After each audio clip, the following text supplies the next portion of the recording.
എല്ലാവർക്കും നമസ്കാരം. ഞങ്ങളിപ്പോൾ നിൽക്കുന്നത് നെയ്യാറ്റിൻകരയിലാണ്. എന്നോടൊപ്പം ഉള്ളത് നിധി ആർ വിനീതാണ്. നിധി ആർ വിനീത് ആരാണെന്ന് ചോദിച്ചാൽ ഈ ഹൈക്കോർട്ട് അസിസ്റ്റന്റ് പരീക്ഷയിൽ 19ാം റാങ്ക് നേടിയ എൻട്രിയുടെ സ്റ്റുഡൻ്റ് ആണ്. നമ്മൾ എത്തിയിരിക്കുന്നത് നിധിയുടെ വിശേഷങ്ങൾ നേരിട്ട് ചോദിച്ചറിയാൻ വേണ്ടിയാണ്. നിധിയിലേക്ക് പോകുന്നു. നിധി, 19ാം റാങ്ക് നേടിയപ്പോൾ എന്ത് തോന്നുന്നു? സന്തോഷമുണ്ട് സാർ. നമ്മൾ ഒരുപാട് എഫേർട്ട് ഇട്ട് നേടിയ ഒരു കാര്യത്തിന് ഒരു അത്യാവശ്യം കുഴപ്പമില്ലാത്തൊരു റിസൾട്ട് കിട്ടുമ്പോൾ സന്തോഷമുള്ള ഒരു കാര്യമാണ്. ഇപ്പം ഏകദേശം ഒരു വർഷമായി നോട്ടിഫിക്കേഷൻ വന്നിട്ട് എക്സാമും ഇൻ്റർവ്യൂവും എല്ലാം കൂടെ കഴിഞ്ഞ് ഇപ്പോൾ ഒരു വർഷത്തെ ഒരു വെയിറ്റിങ്ങും പ്രിപ്പറേഷനും ഒക്കെയാണ്. അപ്പോൾ അതിനൊരു നല്ല റിസൾട്ട് ഉണ്ടായതിൽ ഒരുപാട് സന്തോഷം. അതുപോലെ തന്നെ ഈ ഹൈക്കോർട്ട് അസിസ്റ്റന്റ് പഠനത്തിലേക്ക് കടന്നു വന്നിട്ട് എത്ര നാളായി? എങ്ങനെയായിരുന്നു ആ ഒരു തുടക്കം? ഞാൻ 2023 PG കഴിഞ്ഞിറങ്ങുന്നത്. 2024 ആദ്യമൊക്കെയാണ് PSCയിലോട്ട് കടന്നു വരുന്നത്. അപ്പോൾ ഞാൻ ആദ്യം അറ്റൻഡ് ചെയ്ത എക്സാം ഡിഗ്രി പ്രിലിംസ് 2024. അതിന് വേണ്ടിയിട്ടാണ് എൻട്രിയിലെ കോച്ചിങ് ആദ്യമായിട്ട് എടുക്കുന്ന ഒരു ക്രാഷ് കോഴ്സ് ആയിരുന്നു.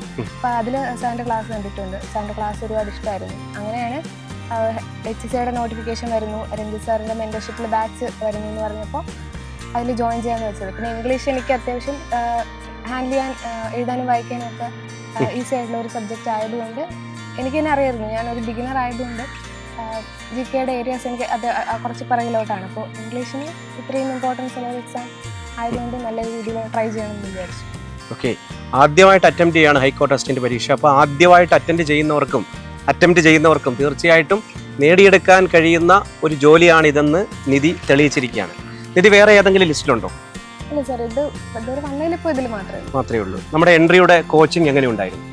കോച്ചിങ് ഞാൻ പറഞ്ഞ പോലെ ഞാനൊരു ബിഗിനർ ആയതുകൊണ്ട് ഇപ്പോൾ എത്രത്തോളം പഠിക്കണം, എവിടെ നിന്ന് എന്തൊക്കെ പഠിക്കണം എന്ന് എനിക്ക് വലിയ ധാരണയില്ലായിരുന്നു. അപ്പോൾ ഞാൻ ഫുള്ളി ഡിപ്പെൻഡ് ചെയ്തത് പ്രൈമറി സോഴ്സ് എന്ന് പറയുന്ന എൻട്രിയിലെ ക്ലാസ് നോട്ട്സും തന്നെയായിരുന്നു.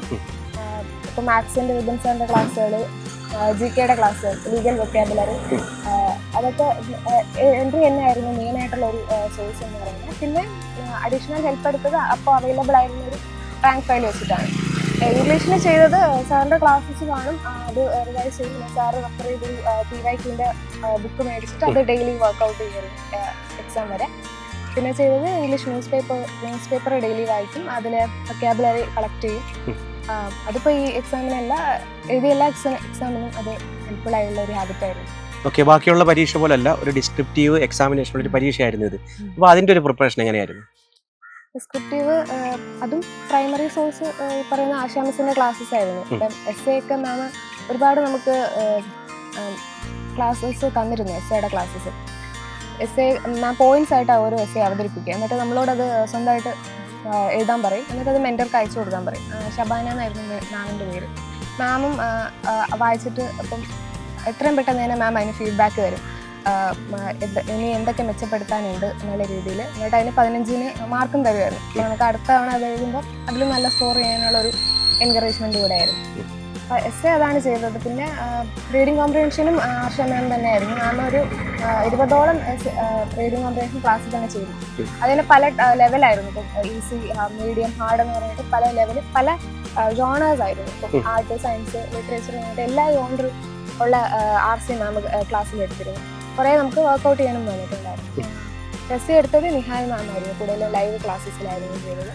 പിന്നെ ഞാനും എൻ്റെ രീതിയിലുള്ള ഇതും ചെയ്തിട്ടുണ്ടായിരുന്നു. ഇപ്പോൾ ഡിസ്ക്രിപ്റ്റീവ് എക്സാംസ് ഇതേ പാറ്റേണിൽ വരുന്ന എക്സാംസിൻ്റെ ക്വസ്റ്റ്യൻ പേപ്പേഴ്സ് ഡൗൺലോഡ് ചെയ്തിട്ട് ഞാനും എൻ്റെ രീതിയിൽ വർക്കൗട്ട് ചെയ്യായിരുന്നു. ടൈമർ വെച്ചിട്ട് 1 hour വെച്ചിട്ട് വർക്കൗട്ട് ചെയ്യായിരുന്നു. എക്സാമിൻ്റെ ഒരു സമയമൊക്കെ ആയപ്പോൾ ഡെയിലി ഓരോ essay വെച്ചിട്ട് എഴുതി പ്രാക്ടീസ് ചെയ്യാറുണ്ടായിരുന്നു. പിന്നെ ആഴ്ചയിലൊരു 2 തവണ ഒരു ടെസ്റ്റ് എടുക്കുമായിരുന്നു ഇതേപോലെ സ്വന്തമായി. ഓക്കെ, ഈ ടൈം മാനേജ്മെന്റ് വിഷയമായിരുന്നു പ്രത്യേകിച്ച് ഡിസ്ക്രിപ്റ്റീവിന്റെ കാര്യത്തിൽ. ഡിസ്ക്രിപ്റ്റീവ് ഞാൻ പറഞ്ഞ പോലെ ആദ്യമൊക്കെ ഇഷ്യൂ ആയിരുന്നു. ആദ്യമൊക്കെ എഴുതുമ്പോൾ 1 hourലൊന്നും എഴുതി തീരുന്നുണ്ടായിരുന്നില്ല. കണ്ടിന്യൂസ് ആയിട്ട് പ്രാക്ടീസ് ചെയ്തിട്ട് തന്നെയാണ് ആ ഒരു 60 മിനിറ്റിനുള്ളിൽ ഇത് എഴുതാമെന്നുള്ളൊരു ഇത് വന്നത്.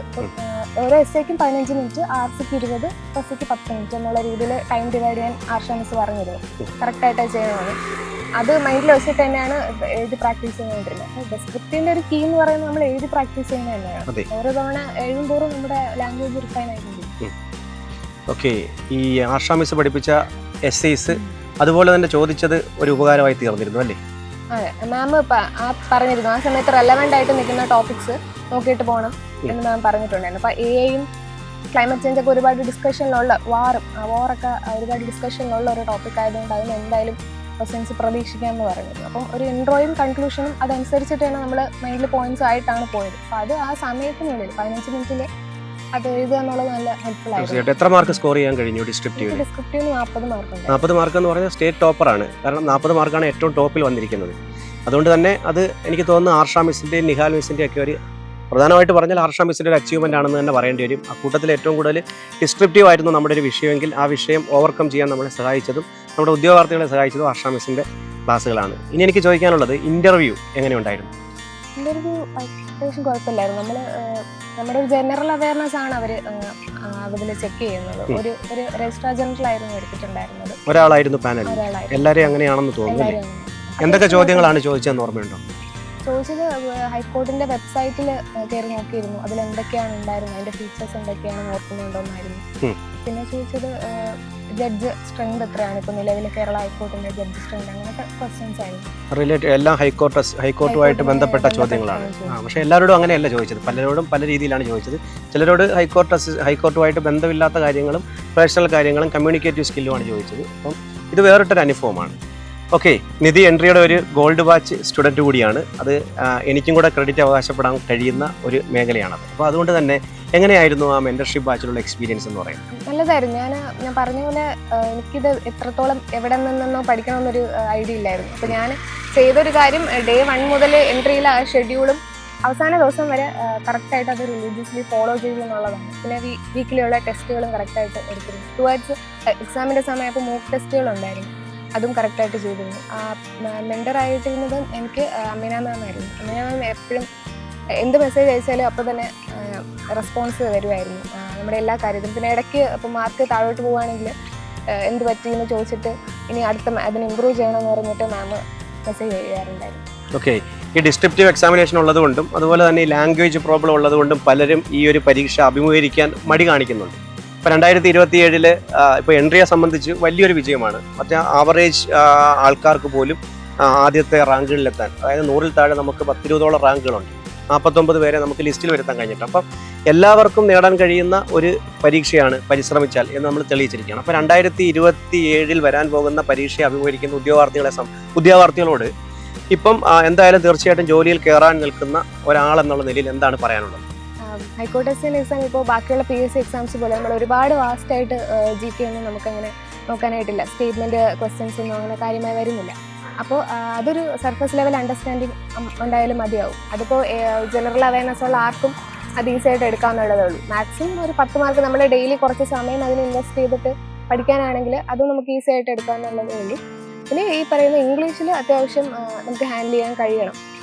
ഡിസ്ക്രിപ്റ്റീവും നല്ലപോലെ പ്രാക്ടീസ് ചെയ്യാനുള്ളൊരു മൈൻഡ് ഇട്ടാൽ മതി, നമുക്ക് ഈസി ആയിട്ട് എഴുതി എടുക്കാവുന്നതേ ഉള്ളൂ ഹൈക്കോർട്ട് അസിസ്റ്റന്റ് എക്സാം.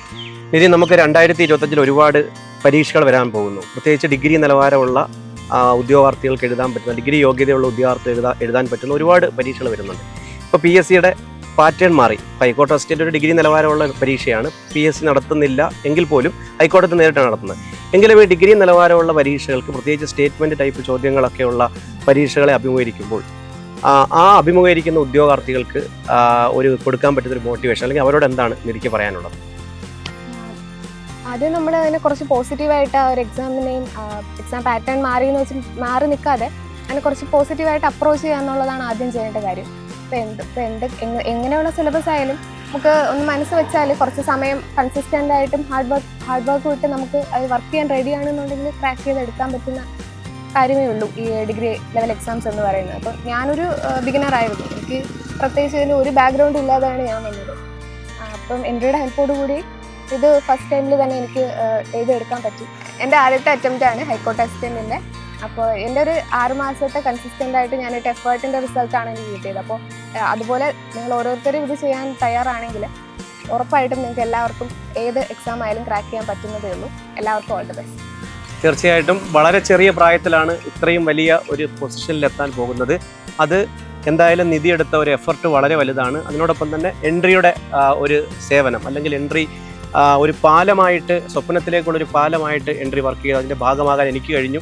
എന്നോടൊപ്പമുള്ള നിരവധി ടീച്ചേഴ്സ്, ഒരു ടീം വർക്കായിരുന്നു ഹൈക്കോർട്ട് അസിസ്റ്റന്റ് എന്ന് പറയുന്നത്. നമുക്ക് നിരവധി റാങ്കുകൾ നേടിയെടുക്കാൻ കഴിഞ്ഞു എന്നുള്ള ഒരു സന്തോഷം മാത്രമല്ല, ഇനി വരുന്ന ഇതുപോലെ വരുന്ന ഏത് പരീക്ഷയെ നേരിടാൻ എൻട്രി സജ്ജമാണ് എന്ന് തെളിയിക്കുന്ന ഒരു റിസൾട്ട് കൂടിയാണ് കിട്ടിയത്. അപ്പോൾ തീർച്ചയായിട്ടും ഒരുപാട് പേരുണ്ട്. ഇപ്പോൾ 1, 2, 3 പേരുടെ ഇൻ്റർവ്യൂ എടുത്താൽ മാത്രം തീരുന്നതല്ല നമ്മുടെ റിസൾട്ട് എന്ന് പറയുന്നത്. അപ്പോൾ തീർച്ചയായിട്ടും ഒരു ആവറേജ് ആയിട്ടുള്ള ആൾക്കാർ പോലും നേടിയെടുക്കാൻ കഴിയുന്ന ഒരു ജോലിയായി ഈ ജോലി മാറിയിട്ടുണ്ടെങ്കിൽ അതിൽ എൻട്രിയുടെ ഒരു എഫർട്ട് വളരെ വളരെ വലുതാണ്. പിന്നെ ഉദ്യോഗാർത്ഥികളെടുത്ത എഫർട്ട്, അവർ തന്നൊരു സപ്പോർട്ട്, അവരുടെ സജഷൻസ്, അങ്ങനെയൊക്കെ ഒരുപാട് ഈ കോഴ്സിനെ സ്വാധീനിച്ചിട്ടുണ്ട്. കൂടുതലായിട്ട് ഞാനൊന്നും പറയുന്നില്ല. എല്ലാ ഉദ്യോഗാർത്ഥികൾക്കും, നിധിക്ക് മാത്രമല്ല എല്ലാ ഉദ്യോഗാർത്ഥികൾക്കും ആശംസകൾ. തൻ്റെ കർമ്മപഥത്തിൽ, താങ്കളുടെ കർമ്മപഥത്തിൽ താങ്കൾക്ക് ശോഭിക്കാൻ കഴിയട്ടെ എന്ന് പ്രാർത്ഥിക്കുന്നു. എല്ലാവിധ ആശംസകളും നേരുന്നു. നന്ദി, നമസ്കാരം.